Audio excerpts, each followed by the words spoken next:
Tous, je vais vous montrer dans cette vidéo comment créer une carte web à partir de QGIS en quelques secondes, en utilisant GDS pour Geometric Data Starter, l'extension développée par Anagraph. Pour les fins d'exemple, je vais utiliser un fichier qui provient de la ville de Montréal.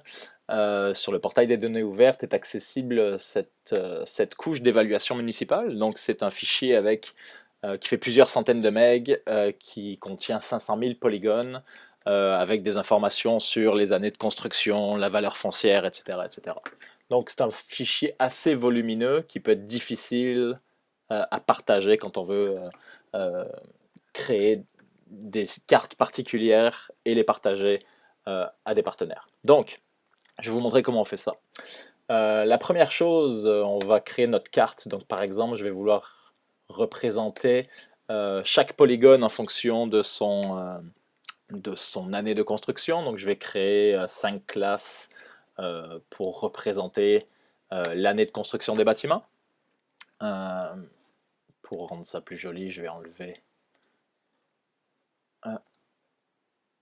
là les traits de contour. Donc voilà, je me retrouve avec des polygones bleus à jaune pour les constructions datant d'avant 1950 et après 2007. Donc, comment fonctionne notre extension? On lance GDS, on doit saisir un serveur de tuiles vectoriel que j'ai configuré déjà sur ma machine, puis le chemin vers un répertoire sur, encore une fois, mon ordinateur, un répertoire local qui va me permettre d'héberger l'application. Vous voyez que l'application a été créée en 1 seconde. Puis maintenant, j'ai juste à aller sur ma carte web, puis taper l'URL locale, et je vais voir apparaître assez rapidement les données qui sont maintenant servies par Geometric Data Starter. Donc je vois mes 5 classes apparaître, je vois mes polygones, je peux filtrer les informations que je veux voir apparaître sur cette carte.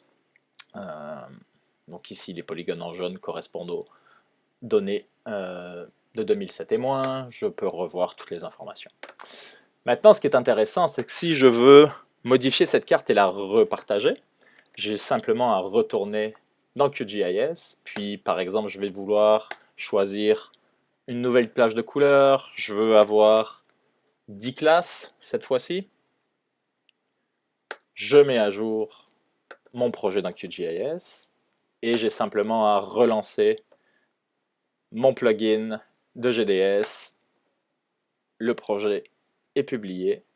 Je retourne sur ma carte web, je rafraîchis ma page et je vais voir apparaître le projet avec les nouvelles couleurs mis à jour, puis les 10 classes qui sont disponibles ici. Donc, si ce projet vous intéresse, que vous utilisez QGIS, PostGIS et que vous aimeriez pouvoir utiliser cette extension-là pour créer des cartes web en quelques secondes, n'hésitez pas à me contacter, puis ça me fera plaisir de vous accompagner dans le déploiement de GDS. Au plaisir!